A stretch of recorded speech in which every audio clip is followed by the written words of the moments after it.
welcome on board Gauri Kirloskar, the MD at Kirloskar Oil Engines, joining in the show right now.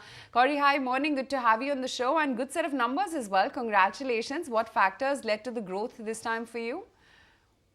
Good morning. Thank you so much for having me on the show. And thanks for your questions. So we've had a decent set of numbers. And if you look at what's just happened in our industry, one of the biggest things that we went through was the CPCB Four transition this quarter. Actually, as expected, there has been muted demand in this quarter. And in spite of that, we have been able to put out a good set of numbers.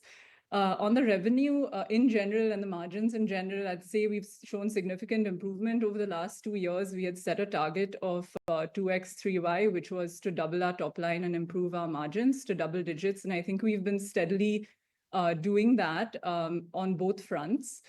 So on the margin front as well, we've seen some significant improvement over the last 2.5 years. And that's mainly due to our focus areas, which are moving into the high horsepower range of engines, increasing our share of exports, as well as increasing our wallet share in the aftermarket business. So it's all of these things that have led to the numbers.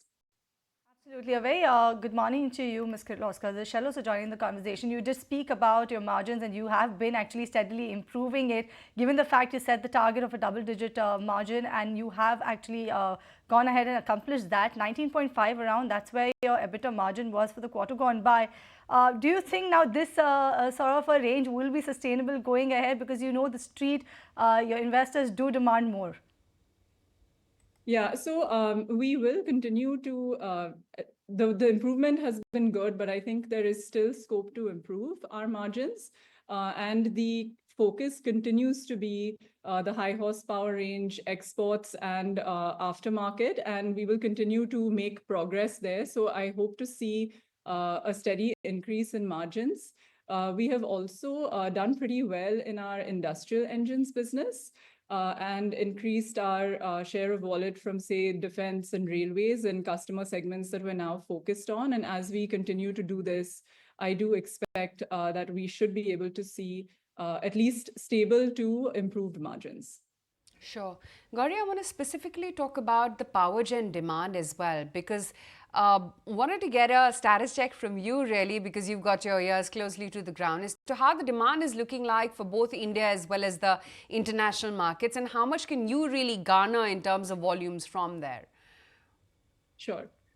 So that's a great question because, you know, something very significant has happened. Actually, the industry in India has gone through the biggest technology change that it's seen. So all of the players have moved into from mechanical platforms into electronic platforms, and that has led to a significant price increase in the product itself.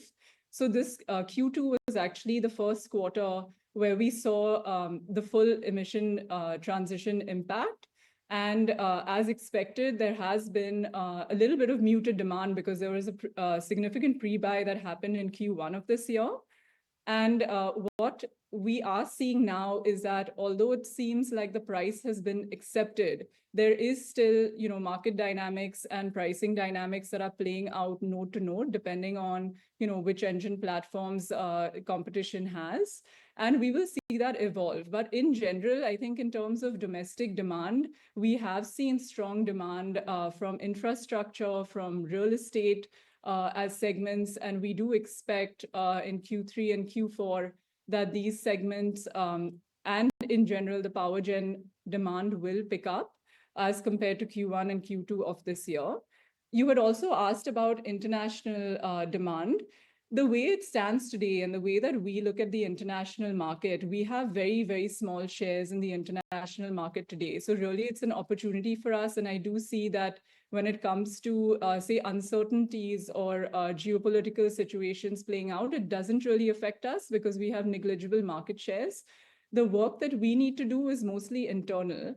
As you know, the business is quite techno-commercial in nature, and that means that we have to be very careful in building out our sales channel and our service channel in these markets before we go in full on. And it's actually important for us not to rush through that so that we get it right. So on international, I do expect that our volumes will pick up. We have seen some muted demand on the international side. If you look at our growth year on year, it is flat. And that's because we have significant exposure to certain markets, such as South Africa. We have seen the PowerGen demand there completely changed because they've gone into power surplus. And so that's the effect on the numbers. But I do see this as a short-term blip, and we are very committed to growing on the international side. Right. I just wanted to understand or add on to that. How has been the performance since the transition to CPCB Four Plus gen sets? Was there any impact from the pre-buy volumes? You touched briefly on it. And also, what's the inquiry pipeline? Is it healthy? Sure. So the Q1 was where we saw the pre-buy happen, because that's when actually the transition started in July of this year. And we have seen that dip in demand, which is expected in Q2.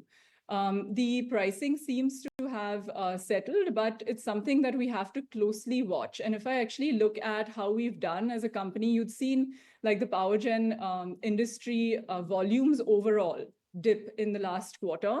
And so I think that we have done pretty well, and we've actually seen increases in market share on the high horsepower range, which is defined as 750 kVA and above. And that actually is very, very important for us, because that's where we see margin accretion. And that's where we're trying to move as a company. So for us, that has gone well. In Q3 and Q4, I do expect, given the way we expect the economy to perform over the next 2 quarters, I do expect that the demand should go back to normal and should be quite strong. And the inquiry pipeline now, order board, looks good. And again, we're seeing demand coming in mainly from infrastructure, real estate, construction, OEMs as well. And that actually, the significant part of that and the interesting part of that is, as real estate gets built out in this country, a lot of the demand from real estate is also in the high horsepower nodes, which is where we would want to cater to. Interesting. Gauri, so good having you on the show. Thank you so much for your time. Thank you very much for having me. Okay, let's take a very quick break. If you like this video, then like, share and subscribe to ET Now.